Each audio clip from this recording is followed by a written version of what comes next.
YSR Congress party అధికారంలో ఉన్నప్పుడు ఆడుదాం ఆంధ్ర అనేసి ఒక మంచి కార్యక్రమాన్ని కూడా తీసుకొచ్చారు. ఈ ఆడుదాం ఆంధ్రాలో అక్రమాలు జరిగాయని చెప్పేసి కూటమి అధికారంలోకి వచ్చిన తర్వాత భలే మాట్లాడారు. 100 కోట్ల అవినీతి జరిగింది, 200 కోట్ల అవినీతి జరిగింది, రోజా గారు 100 కోట్లు తినేశారు, బైరెడ్డి సిద్ధార్థ రెడ్డి రేపు జైలుకి వెళ్ళిపోతాడు, జైల్లో వేసేస్తామని చెప్పేసి ఏదేదో రకరకాలుగా ఇంకా దానికి సంబంధించి ఆడుదాం ఆంధ్రాకు సంబంధించి రోజా గారికి నోటీసు కూడా పంపించామని చెప్పేసి కూడా మాట్లాడారు. ఆడుదాం ఆంధ్రాలో ఎలాంటి అక్రమాలు జరగలేదని చెప్పేసి శాసనమండలిలో కూటమి ప్రభుత్వం అధికారికంగా ప్రకటన కూడా చేసింది ఈరోజు. ఎందుకంటే రోజా గారు అదేవిధంగా బైరెడ్డి సిద్ధార్థ రెడ్డి గారు ₹1 కూడా తినలేదు కాబట్టి. ఆనాడు వైఎస్ఆర్ కాంగ్రెస్ పార్టీ అధికారంలో ఉన్నప్పుడు రాష్ట్రంలోని గ్రామీణ ప్రాంతాల్లోని ప్రతిభ కలిగినటువంటి క్రీడాకారులను వెలుగులోకి తీసుకొచ్చేందుకు ఆనాడు వైఎస్ఆర్ కాంగ్రెస్ పార్టీ ప్రభుత్వం ఎంతో ప్రతిష్టాత్మకంగా మెగా క్రీడా టోర్నమెంట్ ఆడుదాం ఆంధ్ర పోటీలను కూడా నిర్వహించింది.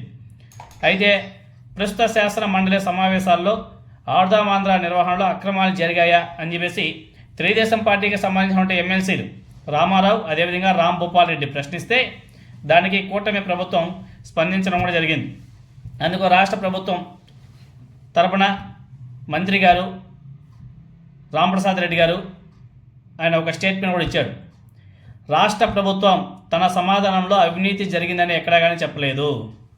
క్రీడా మంత్రి రాంప్రసాద్ జవాబులోనూ అవినీతి జరిగిందని ఎక్కడా కానీ చెప్పలేదు. శాసన మండలి సాక్షిగా తెలుగుదేశం పార్టీ గత అబద్ధపు ప్రచారం మొత్తం కూడా ఆ శాసన మండలి ద్వారా గుట్టు రట్టయిపోయింది. అంటే వీళ్ళే ఆరోపణలు చేస్తారు, వీళ్ళే మాట్లాడతారు, వీళ్ళే శాసనసభలో శాసన మండలిలో అవినీతి మాత్రం ఎక్కడ జరిగింది ఏం జరిగిందని మాత్రం చెప్పరు. అవినీతి జరగలేదని చెప్పేసి వీళ్ళు చెప్తారు. ఇది ఒకటే కాదు, ఆడుదాం ఆంధ్రాకు సంబంధించే కాదు, రాష్ట్ర అప్పులకు సంబంధించి కూడా తెలుగుదేశం పార్టీ జనసేన పార్టీ జగన్మోహన్ రెడ్డి గారు ముఖ్యమంత్రిగా ఉన్నప్పుడు ఏ విధంగా అప్పుల గురించి తప్పుడు మాటలు మాట్లాడారు. ఒకడంటాడు 14 లక్షల కోట్లు అప్పు చేసినాడు జగన్మోహన్ రెడ్డి గారు అంటాడు. ఇంకా వాళ్ళ ఇల్లో మీడియా అంటుంది 16 కోట్లు అట్టుంది. ఇంకొకటి అంటాడు 12 లక్షల కోట్లు చేసినాడు అంటారు. జగన్మోహన్ రెడ్డి గారు 10 లక్షల కోట్లు 12 లక్షల కోట్లు 14 లక్షల కోట్లు అప్పు చేసినారని చెప్పేసి విచ్చలవిడిగా తప్పుడు ప్రచారం మొత్తం కూడా చేశారు. వాళ్ళ ఇల్లో మీడియా ద్వారా, వాళ్ళ సోషల్ మీడియా ద్వారా, వాళ్ళ నాయకులు అందరూ కూడా. తీరా కేంద్ర ఆర్థిక శాఖ మంత్రి నిర్మలా సీతారామన్ గారు స్టేట్మెంట్ ఇచ్చింది మన పార్లమెంట్లో. జగన్మోహన్ రెడ్డి గారు దిగిపోయే నాటికి రాష్ట్ర అప్పు 10 లక్షలు కాదు, 14 లక్షలు కూడా కాదు, మొత్తం 4 లక్షలు, 4 నుంచి 6 లక్షల మధ్యలో అప్పు ఉందని చెప్పేసి ఆమె స్టేట్మెంట్ ఇచ్చింది. తర్వాత వీళ్ళే మొన్న అసెంబ్లీలో బడ్జెట్ ప్రవేశపెట్టక ముందు ఒక అసెంబ్లీ సమావేశం నిర్వహించారు వీళ్ళు.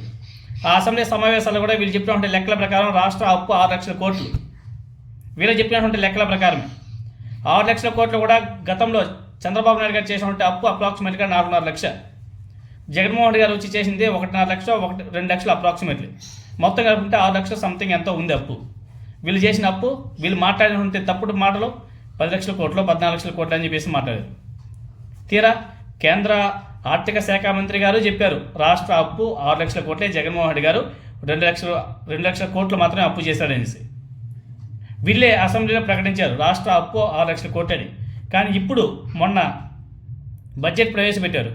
బడ్జెట్లో ఎక్కడా కానీ వీళ్ళు చేసిన అప్పులు మాత్రం ఎక్కడా కానీ చెప్పలేదు. మిగతా అన్నీ కూడా గతంలో 2014 నుంచి 2019, 2019 నుంచి 2024 మధ్యకాలంలో చేసిన అప్పులకి ఎంత వడ్డీ కడుతున్నామో అది మాత్రం చెప్పారు తప్ప ఈ 9 నెలల కాలంలో ఈ కూటమి ప్రభుత్వం ఎంత అప్పు చేసినా మాత్రం లెక్కలో చూపించలేదు. ఎందుకు మరి? ఇలా అన్ని తప్పుడు మాటలే, తప్పుడు ప్రచారాలే. దానికి తర్వాత జగన్మోహన్ రెడ్డి గారు అధికారంలో ఉన్నప్పుడు ల్యాండ్ టైటిలింగ్ యాక్ట్ మీద ఏ విధంగా అసత్యపు ప్రచారాలు చేశారు. ఇప్పుడు అదే ల్యాండ్ టైటిలింగ్ యాక్ట్ని రద్దు చేసినట్టు ప్రకటించి ఇప్పుడు ల్యాండ్ టైటిలింగ్ యాక్ట్ని మళ్ళీ మేము పునరుద్ధరిస్తామని చెప్పేసి కేంద్ర మంత్రి గారు గుంటూరు ఎంపీ పెమసాని గారు ప్రకటన చేశాడు.